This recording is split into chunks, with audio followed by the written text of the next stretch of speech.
Okay. Ladies, gentlemen, boys and girls, gays and straights. Okay. All right, so let's just talk about something really quick. Let's mute this. Okay. So obviously, we're going to move this as well. So this was the game that they just ended up playing. So the thing here is that how does this team reliably engage into this team unless this team fucks up and engages into them? Because all that they have is they have Talia Q, Talia like Seismic Shove, whatever, right? They have a Vi engage, they have Thresh Hook. This is the only way they can engage. Now, Keen was Omega far ahead. We actually listed Keen as being the one outlier champion that if he was really far ahead, could maybe get through everyone and win the game for KT, which is interestingly what happened, right? We said this shortly after draft ended. So, Aphelios can't play because Gragas cast. Gragas should go full AP nuke. He should go Sork Boots because there's no actual CC, doesn't need Merc Treads against anything on the enemy team. There's a couple of knockups on the enemy team. The other types of CC should be able to either cancel or he shouldn't be in range for it anyway. The Zyra Khan against the Aphelios. Now, Zyra Khan into Aphelios can be bad if the remainder of the Zyra Khan team composition is also going into Aphelios, right?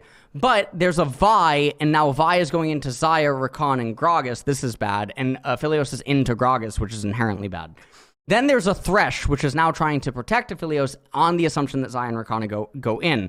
Now, this is really similar to the MTG article or whatever. Who's the Beatdown? Who's the Beatdown? Okay, who's the Beatdown? This is the same exact thing. Now, the opening three, it's the same exact thing, right? I should make a proper video on this for League of Legends. I really should. This is a really good example of it. Both of these two team compositions could want to go in, right? Gragas could want to throw Cask, Zyra Khan follow up and do the engage. Vi could want to press R, Thresh could want to hook, Aphelios could want to go in, etc., right? Both of these two team compositions could want to go in. In that way, they're kind of the same color, right? But one of them has more value by not being the beatdown. Gragas, because of his utility, Zyra Khan naturally because of their utility and their disengage options is infinitely superior to the red team's disengage options. So in this regard, the beatdown is Aphelios, Vi, and Thresh because they have less utility combined than the other three. Also factor in that Gragas is a multi-flex champion for the remainder of this draft and nothing on the side of red side is actually multi-flex. Okay. So then we go to R4 and a Kassanti's picked. Now we have locked our position and being the beatdown. There's no pivots out at this point. You're always going to go in. You're always shorter range than the opponents. You're always going to be forced just in to the opponents. Okay. Sion gets picked, which we outlined, and then knowing Umti's champion pool, Lee Sin gets picked. A better pick than Lee Sin is Morgana. You remove the ability for Thresh to hook anyone, and you also remove the ability for Vi to hit anyone with R. But Umti probably just not playing Morgana at all lately these days, so during the actual draft, we said Lee Sin because Lee Sin doesn't need to fall into the functional fixedness of having to do offensive kicks or having to go into the opponents. He can actually just be a defensive lineman with his kick as, you know, defensive purposes. And at that point, what they do is they rely on Gragas and they rely on the innate tankiness and the superior scaling of Xayah when being engaged upon to outscale the opponent's champions at this point, and Kassanti being the only out. Now, when you go to R5, you can't really do a whole lot because we already outlined that a lot of control mages that would be good against Gragas are inherently really bad, or a lot of control mages that would be really good against these four.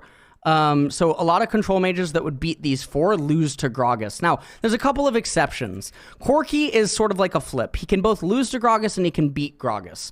So Corki would be somewhat of an option, and this is because of Valkyrie. Corki could maybe overcome some of the problems that are present. Another type of champion that could maybe overcome some of the problems that are present, but again is somewhat weak to Gragas, would be Zilean.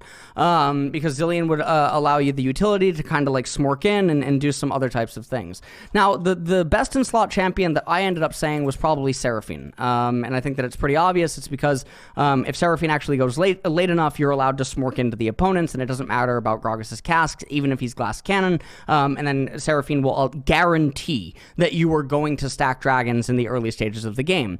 Other champions like Cho'Gath aren't super effective. Cassiopeia not super effective, again, because of the problems that are posed. There's not a whole lot of CC on the enemy team, but if you pick Kostadan, you are surrendering some of the possibilities of dragons early on, which I do think is really bad. You have too much much physical damage to do some other things like certain AD mid laners and whatnot. I think Twisted Fate is like Twisted Fate just doesn't have enough value. In a game like this, there's not enough lockdown. I think a champion like Vigar could be an option, but again, similar problem as some of the other control mages, specifically against Gragas. Same reason that like Victor isn't as good, and you can't do things like, you know, Tristana in mid lane or something like that. So you have a limited range of options. You're not really going to do something like Vladimir, even though Vladimir would get free scaling because it's the same exact problem as the Twisted Fate, or not the Twisted Fate, but the Kassadin. In a lot of ways, you're not going to do things like Asol, you're not going to do, you know, Cho'Gath, you're not going to do Fizz, you're not going to do anything like this, right? Karthus mid lane, etc.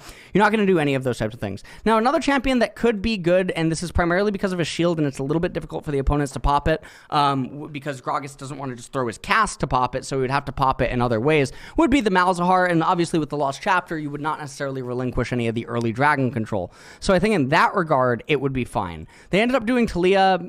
I mean, we saw Talia's effectiveness in like the standoffs and everything like that, but it was not super magnificent. So this is pretty much what's going on in the draft, and that is it. It was very obvious that Brionne were not the beatdown, but they played like they were the beatdown. So because they played like they were the beatdown, they rewarded an aspect of KT's draft that should not have ever been rewarded, nor should it ever came into play, and thus also because K'Sante was really far ahead and he was, you know, he was very big, he was able to bypass some of the weaknesses of the KT draft because of his acceleration in the game state, because of Keen's good laning and also getting the turrets and stuff like that. And so Brionne played as the beatdown. They end up getting really punished for it. They do the Baron flip. They lose the entire game.